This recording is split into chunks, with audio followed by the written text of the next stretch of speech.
હવે આ કોર્પોરેશન ઇલેક્શનમાં તમે મતદાન કેવી રીતે કરશો? ચલો તમને એક ડેમો પ્રેક્ટિકલ કરીને સમજાવું. આ છે બેલેટ યુનિટ. અહીંયા તમારે મતદાન કરવાના હોય છે. ઈવીએમ મશીનનો એક પાર્ટ છે. હવે આ બેલેટ યુનિટમાં કેવું હોય છે કે જેટલા પણ ઉમેદવારો હોય છે તેના નામ લખેલા હોય છે. બાજુમાં ક્રમાંક લખેલો હોય, ઉમેદવારનું નામ, ઉમેદવારના નામની બાજુમાં પાર્ટીનું ચિહ્ન અને બાજુમાં આ બ્લુ કલરનું બટન હોય છે. આ જેટલા પણ બ્લુ કલરના બટન હશે એટલા ઉમેદવારો એ બેઠકમાં ઊભા હશે. એની નીચે એક નોટા બટન હોય છે અને એની નીચે એક રજિસ્ટરનું બટન હોય છે. હવે તમારા વોર્ડની અંદર 4 બેઠકો હશે. તમારી ગમતી પાર્ટીના, પક્ષના કે કોઈ પણ અલગ અલગ 4 ઉમેદવારને તમે મત આપી શકો છો. એટલે કોઈ પણ 4 ઉમેદવારને સિલેક્ટ કરવા માટે તમારા ગમતા જે ઉમેદવાર હશે એની સામે જે બ્લુ કલરનું બટન હોય એ તમારે દબાવવાનું રહેશે. તમે દબાવશો એટલે લાલ કલરની લાઇટ ચાલુ થશે. આવા તમે કોઈ પણ 4 ઉમેદવારને પસંદ કરી શકો અને બાજુમાં એ લાલ લાઇટ ચાલુ થશે. ત્યારબાદ તમારે ફરજિયાત આ પીળા કલરનું રજિસ્ટર બટન દબાવવું પડશે. ત્યારબાદ જ તમારો મત એ રજિસ્ટર થશે. રજિસ્ટર બટન દબાવવાથી તરત જ એક બીપ સાઉન્ડ આવશે જે તમે સાંભળો છો. આ બીપ સાઉન્ડ આવવાની સાથે જ તમારો મત એ ઈવીએમમાં રજિસ્ટર થઈ જશે. હવે એક વોર્ડમાં 4 બેઠકો એટલે તમે 4 મત તો આપી શકો. તમે ઈચ્છો તો તમે 3 મત પણ આપી શકો, 2 પણ આપી શકો, 1 પણ આપી શકો. મેક્સિમમ 4 ઉમેદવારને આપી શકશો. સમજો કે તમારે 3 ઉમેદવારને મત આપવા છે. તમે કોઈ પણ 3 ઉમેદવાર સિલેક્ટ કરો.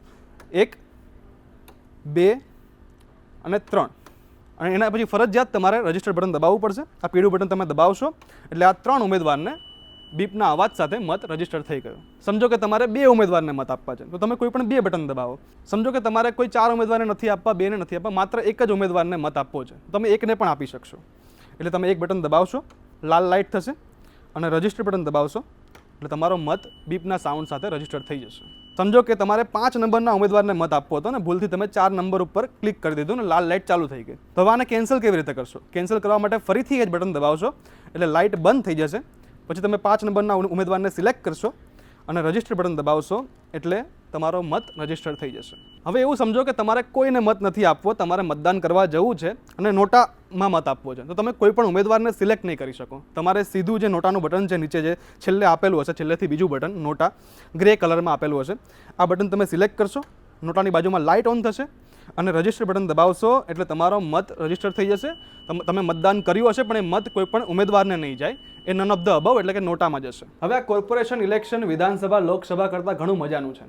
વિધાનસભા લોકસભામાં તમે માત્ર એક જ મત આપી શકો છો. કોર્પોરેશન ઇલેક્શનમાં તમારા વોર્ડની અંદર 4 બેઠકો હોય, તમે કોઈ પણ 4 ઉમેદવારને મત આપી શકો.